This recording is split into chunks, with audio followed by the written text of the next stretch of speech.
लोकशाहीचा बुलंद आवाज, रिपब्लिकन वार्ता, महाराष्ट्र। अंगणवाडी कर्मचाऱ्यांचा पंचायत समिती कार्यालयावर मोर्चा धडकला। शासनाने त्वरित मागण्या मान्य कराव्यात, अन्यथा 4 डिसेंबर पासून बेमुदत संप। बातमी आहे पुसद यवतमाळ मधून।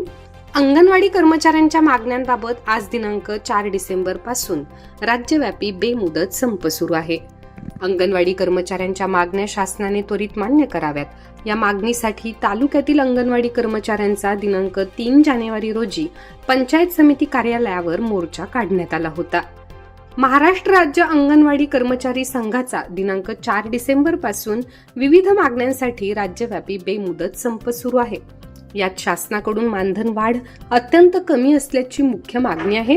तसेच ग्रॅच्युइटी मिळणे, पेन्शन, नवीन मोबाईल मिळणे, मिनी अंगणवाडी केंद्राचे नियमित अंगणवाडी केंद्रात रूपांतर करणे, एक रकमी सेवानिवृत्तीचा लाभ मिळावा, शासनाकडून योजनेच्या कामासाठी लागणारे छापील रजिस्टर व मासिक अहवाल फॉर्म त्वरित देण्याची व्यवस्था करावी, अंगणवाडी सेविकांची 5 व 10 वर्षे सेवा संपल्यानंतर वाढ पूर्वलक्षी प्रभावाने देण्यात यावी, दरवर्षी 30 दिवसांची आजारपणाची भरपगारी रजा देण्यात यावी, सेविकेमधून मुख्य सेविकेची पदोन्नती, 10वी पास मदतनीसांना सेविकापदी थेट नियुक्ती ह्या मुख्य मागण्या आहेत। या सर्व मागण्यांसाठी राज्यातील अंदाजे सुमारे 2 लाख अंगणवाडी महिला कर्मचारी न्याय मिळेपर्यंत दिनांक 4 डिसेंबर पासून संपावर गेलेले आहेत। ह्या सर्व मागण्या त्वरित मान्य कराव्यात यासाठी दिनांक 3 जानेवारी रोजी पुसद पंचायत समिती कार्यालयावर मोर्चा काढण्यात आला होता। शांततेच्या मार्गाने काढण्यात आलेल्या मोर्चामध्ये हजारो अंगणवाडी सेविका, अंगणवाडी मदतनीस कर्मचारी यांनी आपला सहभाग नोंदवला। अंगणवाडी सेविकांनी काढलेल्या मोर्चाने संपूर्ण शहरवासीय नागरिकांचे लक्ष वेधून घेतले होते। अंगणवाडी सेविकांच्या शिष्टमंडळाने शासनाकडे आपल्या मागण्यांचे निवेदन छत्रपती शिवाजी महाराज चौक येथे ॲडव्होकेट आमदार इंद्रनील नाईक, शिवसेना शिंदे गटाचे उमाकांत पापिनवार, पंचायत समितीचे गटविकास अधिकारी संजय राठोड यांच्या मार्फत महाराष्ट्र शासन यांना दिले आहे।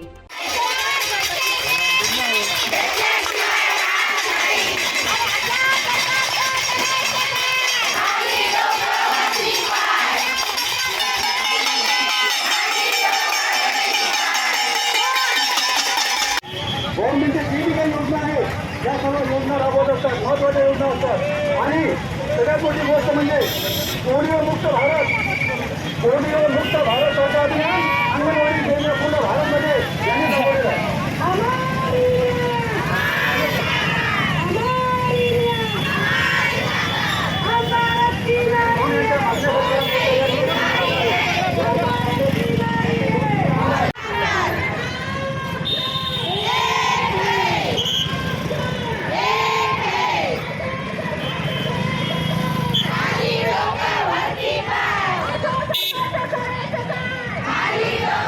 घेऊन त्या ठिकाणी आलेले आहेत। आपण त्यांच्याकडून जाणून घेणार आहोत कोणी बोलतात। तर या ठिकाणी अंगणवाडी सेविकाचे जे पदाधिकारी आपण त्यांच्याकडून जाणून घेणार आहोत। काय म्हणतात आहे आपल्या ज्या मागण्या आहेत आणि आपण एवढ्या मोठ्या संख्येने या ठिकाणी उपस्थित झाला तर शासनाला कोणत्या मागण्या आहेत प्रमुख आणि याविषयी आपण माहिती आहे। तर आम्ही 1975 वर्षापासून काम करत आहोत।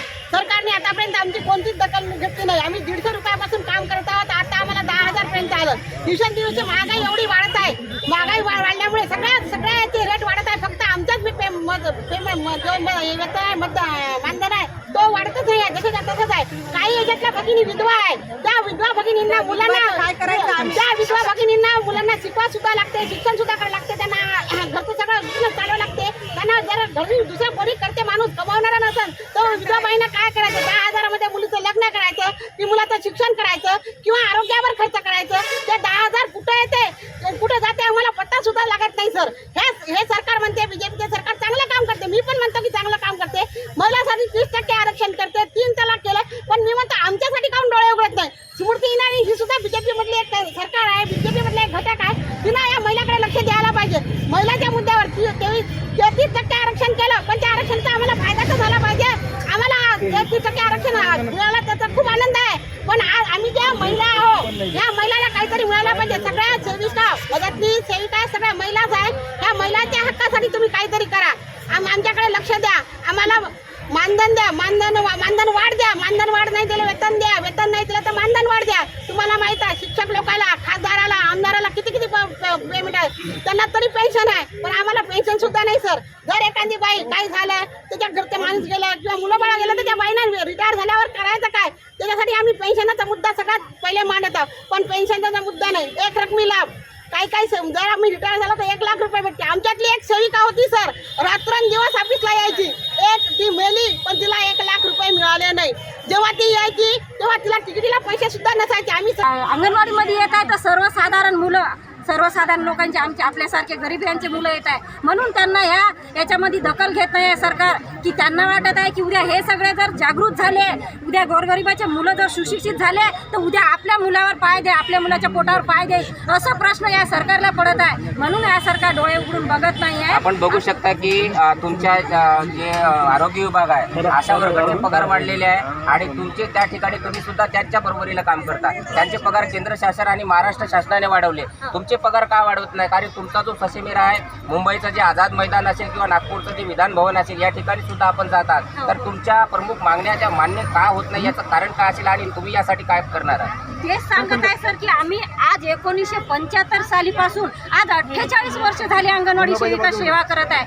48 वर्षापासून फक्त आज 10,000 रुपये मानधन मिळत आहे. तर या गोष्टीचे सगळ्या जनतेनं सुद्धा विचार केला पाहिजे की आज आपल्या गावातली ही अंगणवाडी सेविका सगळ्या कोणत्याच अधिकारीकडे आमच्या इतकी जेवढी माहिती मिळते ते कोणत्याच अधिकारीकडे मिळत नाही.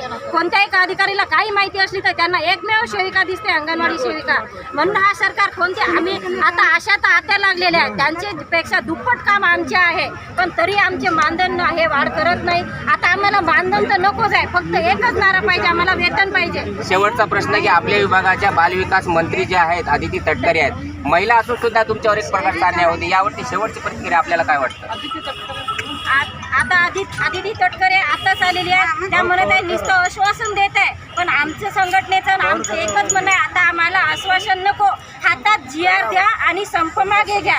त्याच्याशिवाय आम्ही दुसरं काहीच नाही. हातात एका हाती GR द्या आणि दुसऱ्या दिवशी आम्ही संप मिटू. आणि जोपर्यंत GR देत नाही तोपर्यंत आम्ही माघार घेणार नाही. हम सब एक है, हम सब एक है, हमारी युनियन, हमारी ताकत, हमारी युनियन, हमारी ताकत. या ठिकाणी आणि उपमुख्यमंत्री अजितदादा या सर्व शिंदे सरकारची आज महिला नारी शक्ती वाढवण्यासाठी, महिला सक्षमीसाठी सर्व योजना आणत आहेत. जवळपास 12 योजना आता अंमलात आलेल्या आहेत. त्या योजना अंमलात आणून सुद्धा अंगणवाडी सेविकेचं आणि तुमच्या ज्या 13 मागण्या आहेत ते लवकरात लवकर पूर्ण कराव्या आणि तुम्हाला पुन्हा मोर्चा काढायचं काम पडू नये आणि घरी सर्व सुखी राहावे याकरता आम्ही इथं पाठपुरावा करणारच आहे. याशिवाय महिला वर्ग जे आहे, महिला वर्ग एकदा जागृत झाल्यानंतर चांगल्याची अशी तशी होते. त्याच्यामुळे महिला वर्गांना शिंदे सरकारकडून हसत राहावं, कारण शिंदे सरकारचा एकच विषय आहे. आता मागच्या वर्षी आपल्याही यांना 1,500 रुपये वाढ दिलेली आहे. मी आपले एक भाऊ म्हणून आपल्याला एवढाच शब्द देतो की आपल्या या मागणी शासन दरबारी अगदी ताकदीने मांडण्याचं काम त्या ठिकाणी मी करणार आहे. महाराष्ट्र राज्याचे मुख्यमंत्री आदरणीय एकनाथरावजी शिंदे साहेब, दुसरे उपमुख्यमंत्री आदरणीय अजित पवार साहेब आणि भारतीय जनता पार्टीचे सर्व ज्यांनी मला राजकारणामध्ये आणलं, मला राजकीय ताकद दिली, ते आमचे नेते आदरणीय देवेंद्र फडणवीस साहेब, उपमुख्यमंत्री महाराष्ट्र राज्य, या तिघही नेत्यांकडे आणि विशेषतः आदरणीय देवेंद्र फडणवीस साहेबांकडे आपल्या या सगळ्या भगिनींचं जे काही म्हणणं आहे, ज्या मागण्या आहे, ज्या रास्त मागण्या आहे, असं मलाही वाटतं प्रामाणिकपणाने त्या मागण्या शासनाच्या दरबारी आपले एक भाऊ म्हणून निश्चितपणे निलयलयिक त्या ठिकाणी प्रामाणिकपणाने प्रयत्न करेल एवढे शब्द आज आपल्याला देत आहे. रिपब्लिकन वार्ता महाराष्ट्र न्यूज साठी विदर्भ उपसंपादक राजेश डोले, Yavatmal. Subscribe now and press the bell icon. Never miss an update.